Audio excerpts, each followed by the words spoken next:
Moving on to the Patriots, who won their 8th straight game yesterday up in Buffalo. Rob Gronkowski, who had a good game, basically tainted it with a terribly ugly and unnecessary hit after the whistle on Bills corner Tre Davious White following a Tom Brady interception. He was penalized for unnecessary roughness. Here's Gronkowski talking about it after the game.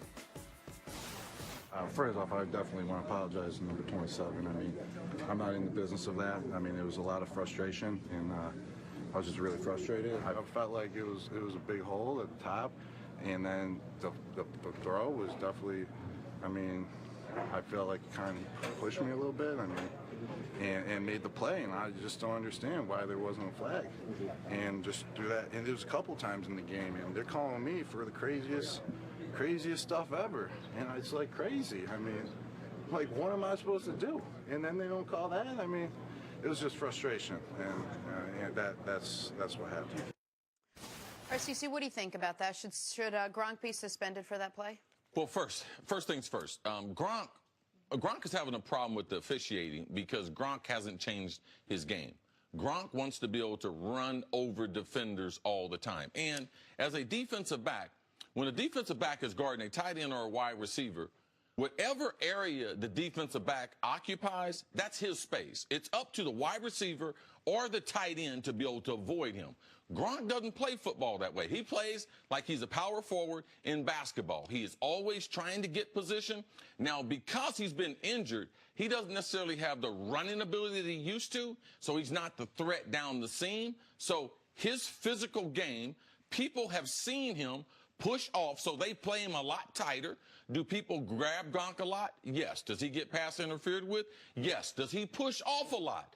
Yes. So this is a player's frustration. I remember one time in a Detroit game, Detroit intercepted the ball, and I was really mad at the quarterback because he threw the ball where the offensive coordinator told him, if we get this look, don't throw the ball. And I didn't think he was going to throw the ball to me, and he threw it to me. And the guy intercepted it, and I was so mad. I remember chasing the guy down, and when I caught him, I went around his head. And when we got up from the pile, we were getting up from the pile, my hand was in his face mask. And I was trying to remove his eyeballs because I was so mad. And me and this guy had a few little altercations before the game. So that part about Gronk, I won't make an excuse for. Those little personal battles, they are real. But what he did, like, he should be suspended. With a guy laying defenseless, face down. After the play was dead. It don't matter if it was before the play, after the play, during the play. You can't hit an NFL player in his head, let alone one that's laying down out of bounds. So there's so many ways this was wrong. He wound up and hit the guy. Yeah. I mean, and this is the thing. You can really hurt a guy with a helmet on and shoulder pads, let alone hitting a guy in the back of the head who's not looking. Just real quick before I answer, your story you told when you said you chased him down, he was on an interception return, right? That was he had intercepted the ball. No, but it was when you chased him, it was he was trying to score a touchdown. It was during the play, not after the play. Yeah, I think, yeah. Okay, I just wanted people think I was chasing him to the parking lot. No, but I just wanted to make sure because to me there's an enormous difference. Like you might have done a little extracurricular with where your hand was, but you had every reason. No, I went in his face mask and I was trying to poke his eyes out. Okay, fair. So enough. I'm not trying to say it was different. Like, I was in the wrong also. And I was trying to match the intensity and the anger of Gronk's situation, because that's what Gronk was trying to explain after the game. So I didn't like Gronk's explanation after the game. Gronk's explanation after the game was why he should be angry with the ref, not Tre Davious White. Well, the guy's holding him. It is a personal battle. I understand that, CC, but that holding a guy isn't dirty. Holding a guy isn't to injure him. No, but it's part of the rules. If the ref doesn't protect you, this is what we tell the refs. If you're not going to protect me with the rules, I'm going to take the rules into my own hand. Right. I'm going to handle it myself. Okay, which is maybe it would make sense to me if Tre Davious White all game had been diving at Gronk's knees. Holding him is not putting Gronk in physical danger. It is preventing his team. No, go ahead. No, go ahead. Go ahead. CC. No one's saying that. I'm just trying to tell you. What you need to do is set the stage so people understand what led to this. Right. Okay? And when you have altercation, when a guy is guarding you and a guy is holding you, all right, it is a physical battle. You're looking to the ref to try to protect you. because of the rules, and when the ref decides not to. I'm not trying to say Gronk was right. I'm just trying to tell you what happens in NFL action. And that's what happened yesterday. And I appreciate that. But holding calls get missed all the time, and that doesn't happen. A guy who, like you said, prone on the ground, and Gronk goes, winds up, and hits him in the head. You say he could have been seriously injured. I'm going to say he was seriously injured. He was concussed.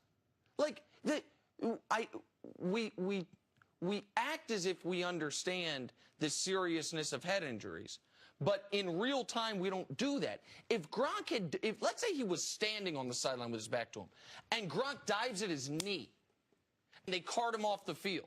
We're talking about, oh, he was seriously injured. Well, we've seen guys miss the rest of seasons due to concussions. We've seen how serious concussions are. What Gronk did was egregious. Of course he should be suspended. And Gronk continually gets a pass on the type of behavior other guys wouldn't get a pass on because he's like everyone's favorite meathead.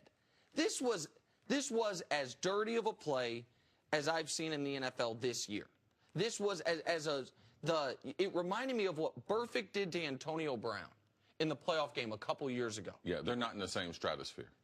As far as their reputations, I agree. As far as, you are talking about they meaning the plays or the people? The plays. Really? Yeah, the Vontaze Burfict play was a lot more dangerous. How? Because he was going for the football, looking up, and he was getting a frontal hit compared to being laying on the ground. All right? Gronk could only generate so much momentum. AB was running to the defender. The defender was running at him, and he could hit him in his face. And obviously, because AB missed the next week, obviously the hit was more damaging than that. Well, we don't know if Tre Davious White's going to play next week. Okay, well, you asked me. That's my opinion. Yeah, no. That was a more dangerous play. Okay, even if I take... If you ask me, Chris, you can do two things. You can go across the middle and Vontaze Burfict hits you in your face, or you can get an interception and lay on your back and Gronk can hit me in the back of my head.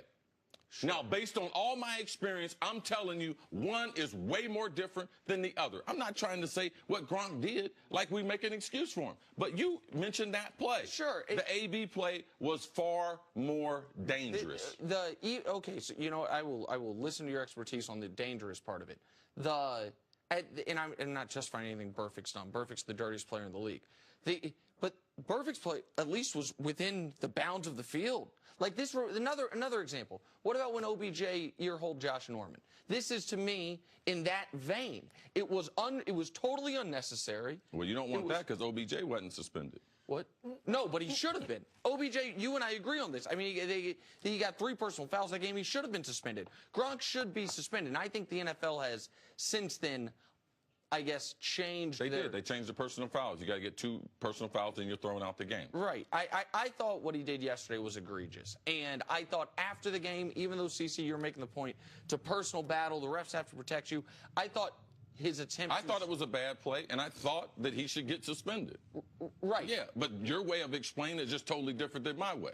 The justification to me afterwards, where he's like, but the refs weren't calling it to me, I thought it was distasteful. Well, he's trying to set the stage because you don't know what happened. That's all he's trying to do.